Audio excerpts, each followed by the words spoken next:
이 시간 오늘 창세기 11장 말씀 함께 살펴보겠습니다.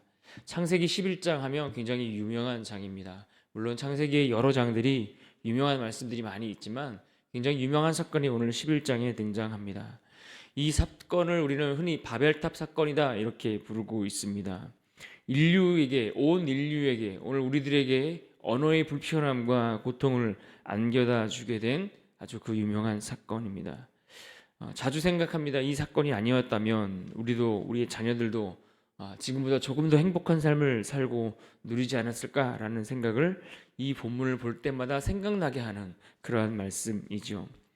오늘 사건을 이야기하면서 성경은 명확하게 우리에게 들려주고 명시하고 시작하는 내용이 있습니다. 1절 말씀인데요.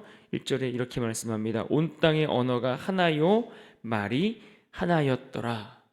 여기서 말하는 온 땅은 어떤 한 지역, 한 부분을 이야기하는 것이 아닙니다. 온 땅은 전 인류를 가리키는 단어입니다. 특정 지역의 주민만을 가리키는 단어가 아니라 지구상에 존재하는 온 인류, 전 인류를 가리킵니다. 그러니까 인류는 하나의 언어였다라는 겁니다.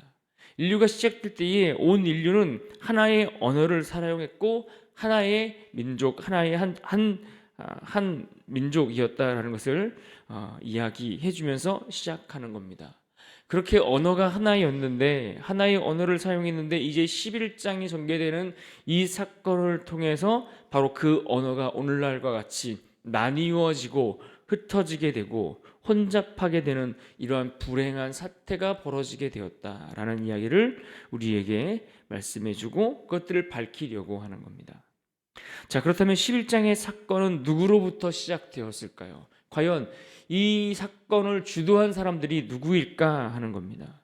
2절을 보십시오. 2절에 보면 같이 한번 읽어볼까요? 2절입니다. 시작. 이에 그들이 동방으로 옮기다가 신할 평지를 만나 거기 거류하며. 우리가 2절 말씀을 이렇게 읽고 보면 이 말씀을 보자마자 질문 하나가 생각나야 합니다. 여기서 동방으로 옮기다가 신할 평지를 만나게 되었는데 이때 동방으로 옮겨가고 있는 그들이 과연 누구일까 질문을 해야 합니다. 물론 오늘 본문 11장만 읽어보면 그곳에서는 이 그들이 누구인지를 알 수가 없습니다. 그러나 어제 말씀을 보셨고 어제 말씀을 묵상하셨던 분들은 그 힌트가 생각나게 됩니다. 어제 보았던 10장으로 가보면 그들이 누구인지를 알 수 있는 단서가 발견되는데요. 10장 8절 말씀을 한번 볼까요? 창세기 10장 8절 말씀입니다. 같이 한번 읽겠습니다. 시작. 구스가 또 니므롯을 낳았으니 그는 세상의 첫 용사라. 구스가 누구입니까? 구스는 함의 아들입니다. 그가 니므롯을 낳았다고 했습니다. 그런데 이어지는 10장 10절 말씀에 보면 이렇게 말씀합니다. 10절도 같이 읽겠습니다. 시작. 그의 나라는 시날 땅의 바벨과 에렉과 악갓과 갈레에서 시작되었으며. 그의 나라는 시날 땅의 바벨과, 그러니까 지금 11장 2절에서 동방으로 이동하고 있는 그들은 누구입니까? 함의 자손들이다라는 것을 우리가 알 수 있는 겁니다. 그러니까 노아에게 저주를 받았던 함의 후예들, 함의 자손들인 겁니다. 특히 니므롯이 이야기하고 있는데 니므롯은 어떤 자입니까? 니므롯은 하나님을 대적하며 자기 힘을 과시하는 자였다라고 말씀을 드렸습니다. 게다가 오늘 또 2절에 표현되어 있는 말씀을 보면 동방으로 옮기다가 이렇게 표현을 했습니다. 이 동방으로 옮기다가라는 이 말씀을 원문을 그대로 직역해서 표현하면 그리고 그들이 동편으로부터 떠났을 때의 일이다. 그들이 동편으로부터 떠났을 때에 벌어진 사건이다. 이렇게 되는 겁니다. 그러니까 정확히 이야기하면 동쪽으로 그들이 옮겨가고 있는 것이 아니라 동쪽으로부터 옮겨가고 있다라는 이야기가 되는 겁니다. 동쪽이라는 이 방향은 성경에서 많은 경우 중요한 신학적 의미를 포함한 방향으로 우리 가운데 소개될 때가 많습니다. 예를 들어서 에스겔에서 마지막 부분에 보면 에스겔에서 하나님께서 성전 환상을 보여주시는데 예루살렘의 회복을 보여주시는 말씀입니다. 그런데 그때에 그 환상 가운데 무엇을 보냐면 성전 안에 물이 들어와서 그 물이 가득 차서 점점점 그 가득 참으로 인해서 나중에는 건널 수 없게 되는 강이 되어져 버리는 그러한 모습을 보여줍니다. 이때 물이 어디로부터 들어오느냐? 동쪽으로부터 들어옵니다. 또 바람이 동편에서 불어와 무엇을 갈랐습니까? 홍해 바다를 갈랐습니다. 더욱이 창세기에서 보면 이 동서남북의 방향은 항상 하나님이 창조하신 에덴 동산을 중심으로 해서 동서남북의 방향을 표시하고 소개하고 기록하고 있습니다. 그래서 에덴의 동편은 언제나 인간이 다시 돌아가야 할 본향 같은 곳으로 이해하고 그렇게 소개하고 있습니다. 그러니까 인간이 다시 돌아가야 할 곳, 그것이 에덴 동편, 이런 의미로 사용되고 있다는 겁니다. 그렇다면 그들이 지금 동편으로부터 옮겨가고 있다라는 이 표현이 무엇을 의미하는지 이제 우리는 이해할 수가 있습니다. 무슨 말입니까? 동편으로부터 그들이 동편으로부터 떠났다, 동편으로부터 옮겨갔다라는 이 말은 하나님의 관점에서 이해하고 바라볼 때에 그들은 지금 하나님이 거하시는 곳에서부터 점점 멀어져 갔다라는 이야기입니다. 하나님을 대적하는 인생들은 스스로 세상에서 호령하고 자기의 힘을 과시하고 자랑하며 살아가는 자들이기 때문에 그들의 인생은 늘 하나님으로부터 점점 멀어져가는 인생을 살아갈 수밖에 없습니다. 내 힘을 자랑하고 세상에서 떵떵거리고 세상에서 뭔가를 자랑할 것이 많은 사람들, 그들은 언제나 하나님으로부터 멀어져가는 인생을 살아갑니다. 대단한 일들을 이루어가는 것 같고 그들이 애쓰며 살아가는 것 같은데 그들이 힘을 쓰고 애쓰고 수고하면 수고할수록 오히려 그들의 삶은 하나님으로부터 멀어질 수밖에 없게 됩니다. 그러므로 우리가 이것을 기억해야 합니다. 우리가 하나님 없이 애쓰고 수고하고 나를 자랑하고 나를 드러내려고 하는 사람들은 결코 하나님과 가까워질 수가 없는 겁니다. 또 이들이 지금 그렇게 하나님으로부터 멀어져 가면서 그들이 신할 평지를 만나 그곳에 무엇을 하려고 했는지를 우리가 보아야 됩니다. 14장 4절의 말씀처럼 그들은 이곳에 성읍과 탑을 건설하려고 했다라고 했습니다. 사람이 새로운 땅에 정착해 살려면 당연히 집이 필요합니다. 성읍도 필요하고 탑도 건설하고 그렇게 그들이 거주해야 할 건물들이 필요합니다. 당연한 이야기입니다. 그러니까 이들이 지금 성읍과 탑을 건설하려고 하는 그 자체는 아무런 문제가 되지 않는다는 이야기입니다. 중요한 건 지금 이들이 이 성읍과 탑을 건설하려고 하는데 이 탑과 성읍을 건설하려는 이유, 그 목적이 무엇이냐 하는 겁니다. 무엇 때문에 이 성읍을, 이 탑을 건축하려고 하고 있습니까? 오늘 4절 하반절 말씀에 보면 그 건축의 이유와 목적을 분명하게 말씀해 주고 있습니다. 4절 하반절에 보면 이렇게 말합니다. 그 탑 꼭대기를 하늘에 닿게 하여 무엇을 내고? 우리의 이름을 내고 온 지면의 흩어짐을 면하자 하였더니.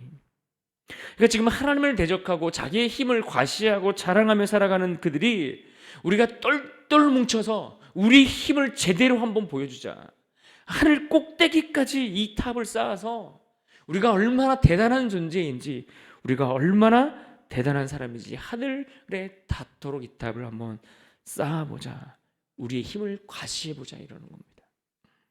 물론 여기에는 과장된 표현의 요소들이 있습니다. 하늘 꼭대기까지 탑을 쌓자. 그러나 그 안에는 어떤 의도가 숨어 있습니까? 하늘에까지 닿으려는 인간의 의욕을 넘어서 그들이 가지고 있는 교만함이 가득해 있음을 우리에게 보여주고 있는 장면입니다. 하나님이 지으신 피조물들이 자신의 자리와 위치를 알지 못하고 그 자리를 벗어나서 하나님과 같이 높아지려 하겠다라는 겁니다. 이들이 지금 노아의 홍수 이후에 어떻습니까? 새롭게 출발한 어떤 인류의 제2세대라고 볼 수 있는 자들입니다. 그런데 보십시오. 앞선 그들의 최초 인류의 조상이었던 아담과 하와 그리고 그의 후손들이 어떻게 멸망하게 되었습니까? 아담과 하와가 하나님과 같이 되고 싶은 마음에 선악을 알게 하는 그 나무의 열매를 따먹었습니다. 그들 피조물의 위치를 망각하고 하나님과 같이 높아지려고 했습니다. 그러나 결국 그 교만으로 인해 그들은 내리막길을 걷다가 결국 멸망에 이르게 됩니다. 하나님은 또다시 새로운 인류를 향하여 기회를 주십니다. 노아와 그의 가족들을 홍수 가운데에도 남겨주시고 구원해 주셨습니다. 그런데 이들은 또다시 교만으로 하나님을 대적하고 하나님을 향하여 대항하고 있는 겁니다. 하나님과 같이 높아져서 하나님의 자리를 내가 대신 차지하겠다라는 겁니다. 여러분, 이들이 얼마나 교만했는지 오늘 4절 말씀에 보면 우리의 이름을 내고 온 지면에서 흩어짐을 면하자 이렇게 말합니다. 여러분, 사람들이 자신의 이름을 드러내는 것을 얼마나 좋아하는지 모릅니다. 종종 교회에서 주보에 어떤 명단들을 막 기록할 때, 주보를 만들 때마다 교역자들이 항상 제일 이제 실수 안 하려고 애쓰는 것들이 뭐냐면은 이름 빠질까봐, 이름 한 글자 틀릴까봐. 왜냐하면 이 이름 한번 틀리면 한 주 동안 교회가 굉장히 시끄러워질 때가 많습니다. 왜 우리는 우리의 이름이 항상 사람들에게 드러나야 되고 이름이 빠지면 서운하고 왠지 이름에 굉장히 민감하게 살아가는 것 같습니다. 그래서 어디나 가면 어디 왔다 갔다 하고 이름을 새기고 다니잖아요. 막 어디를 가든 전국 아니 전 세계 어디를 가도 이름을 새기고 다니는 걸 좋아합니다. 인간 안에 그런 마음이 있다는 거예요. 나의 이름을 드러내고 나의 이름을 높이고 이런 마음들이 있다는 겁니다. 성경의 주석가이자 유대인의 랍비였던 필로는 이 본문을 해석하면서 이들이 벽돌을 만들 때 이 벽돌마다 그 벽돌 하나하나에 자기의 이름을 새겼다라고 이야기를 했습니다. 그러니까 자기의 이름을 벽돌에 하나하나 다 새겨서 자기의 이름을 새긴 그 벽돌을 쌓아서 하늘 높이 닫고자 했다라는 겁니다. 자신의 이름을 새긴 그 벽돌을 쌓아서 그 이름을 어디까지 닿게 하겠다는 겁니까? 하나님에게까지 이 이름을 스스로 나를 높여서 무엇하겠다는 겁니까? 나를 구원해 보겠다는 것 아니겠습니까? 그러자 이들의 모습을 보면서 하나님이 그것을 보려고 내려오셨다라는 겁니다. 마치 하나님이 인간의 모습처럼 이 땅에 내려와 그것을 지켜보는 모습으로 표현해 주고 있습니다. 자주 하나님의 모습을 우리가 이해할 수 있도록 이렇게 친근하게 표현해 주는 장면들이 종종 나옵니다. 5절을 보십시오. 여호와께서 사람들이 건설하는 그 성읍과 탑을 보려고 내려오셨더라. 무슨 말입니까? 하나님은 우리가 살아가는 이 땅에서의 삶의 모습들을 지켜보시는 분이라는 겁니다. 하나님 우리가 어떻게 살아가는지 무관심하게 그냥 내버려 두는 분이 아닙니다. 하나님 우리가 무엇을 하는지, 오늘도 우리가 살아가는 우리의 삶의 자리 속에서 우리가 무엇을 하고 어떤 길들을 선택해서 그 길을 걷고 있는지를 하나님은 보시고 주목해 보십니다. 코람데오라는 말을 우리가 왜 씁니까? 하나님 앞에 살아야 한다는 이 말이 바로 이런 이유 때문 아니겠습니까?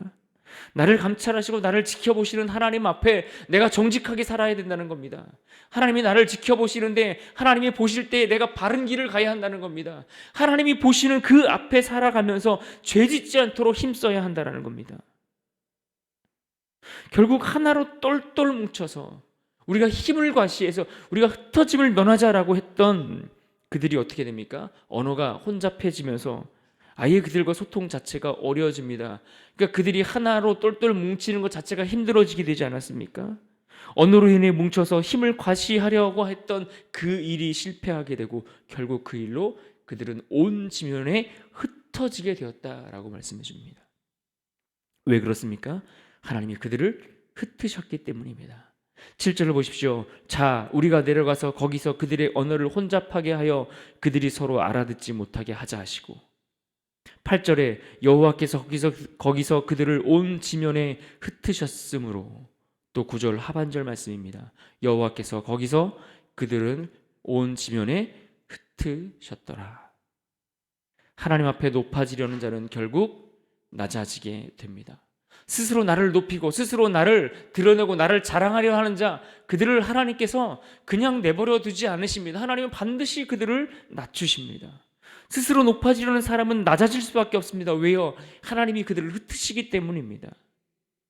자기의 자리를 알지 못하고 자기의 위치를 알지 못하면 하나님이 그들의 자리를 흩어버리시는 겁니다. 이 바벨탑 사건을 통해서 성경은 하나님을 대적하며 자기를 과시하고 자기를 드러내며 살아가려고 하는 그러한 인생들이 얼마나 허무하게 끝이 나는지를 우리에게 보여주고 있는 겁니다. 또다시 제2세대의 그 인류가 하는 그 모습들이 그 어떤 가능성과 희망이 보이질 않습니다. 그래서 성경은 이 바벨탑 사건 이후에 또 다른 인물에게 주목하기 위해 하나님의 또 다른 계획의 그 모습을 우리에게 소개해 주는 단계로 넘어가는 것을 봅니다.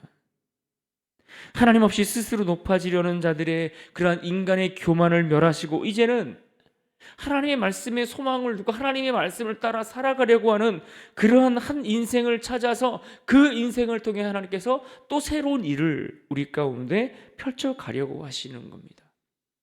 그래서 11장 이후에 또 다른 족보가 소개되는데 그 족보는 셈의 족보입니다. 셈은 어떤 사람입니까?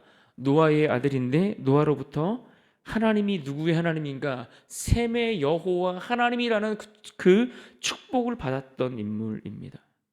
그리고 그 약속의 말씀처럼 실제로 이 족보 속에서 우리는 하나님이 그의 후손들을 지켜가고 보호하고 계신다라는 것을 들여다보게 되는 겁니다. 그저 인생이 몇 세에 누구를 낳고 살았다 이것을 이야기해 주는 게 아니라 하나님이 이 혼란스러운 시대 가운데 이 바벨탑 사건으로 온 지면의 사람들이 흩어짐을 당하고 있을 이때에도 그들이 그 흩어짐 가운데에도 하나님께서 지켜주시고 보호해 주셨고 인도해 주셨다라는 겁니다. 누구에 이르기까지? 아브라함이 탄생하기까지. 아브라함이 태어나 그가 하나님의 부르심을 받게 되기까지 하나님이 그들을 인도하고 계셨음을 보여주는 겁니다. 이제는 그래서 하나님이 또다시 실패하고 가능성 없고 소망 없는 그 세대를 향하여 새로운 한 인물을 통해 하나님이 완전한 새로운 일들을 계획하고 준비해 가시려는 것을 우리에게 보여주려고 하는 겁니다. 우리가 그래서 오늘 이 말씀 속에서 꼭 기억하고 붙들어야 할 말씀이 있다면 무엇이겠습니까? 11장 9절 하반절 말씀입니다. 여호와께서 거기서 그들을 온 지면에 흩으셨더라. 여호와께서 거기서 그들을 온 지면에 흩으셨더라. 왜요? 하나님은 스스로 교만하여 자기를 높이려고 하는 그 인생들을 낮추시고 흩으시기 때문입니다. 하나님 없이 인생을 꿈꾸는 자의 결국은 흩어짐을 면할 수밖에 없습니다. 그러므로 오늘 우리가 이 하루를 살아갈 때에 이 말씀을 꼭 기억합시다. 교만하여 나를 높이고 나를 자랑하고 하나님 없이 나를 과시하는 인생으로 살면 하나님이 우리를 흩어버리실 것입니다. 그러니 하나님 앞에 겸손하게 무릎 꿇고 하나님의 그 이름을 존귀케 하는 그 일에 내 마음을 두고 살아가는 자들, 내 이름을 높이려는 것이 아니라 하나님의 이름을 높이며 살아가는 자들, 그들의 인생은 하나님께서 지키시고 보호하시고 인도하심을 받게 될 것입니다. 그러므로 우리가 이 말씀을 기억하며 하나님의 주권 앞에 겸손하게 엎드려 오늘도 순종하며 주님을 따라가는 그런 복된 인생이 될 수 있기를 주님의 이름으로 축원합니다. 아멘. 우리 함께 기도하도록 하겠습니다. 오늘도 두 가지 기도 제목 가지고 함께 기도합니다. 하나님 앞에 높아지려는 어리석고 교만한 마음을 하나님 우리가 버릴 수 있도록 인도해 달라고 그렇게 기도합시다. 또 두 번째로 기도할 때에 흩어짐을 당하는 인생이 아니라 하나님의 보호와 하나님의 돌보심 가운데 살아가는 그러한 복된 인생 되게 하여 주시옵소서. 이 시간 우리 함께 기도합시다.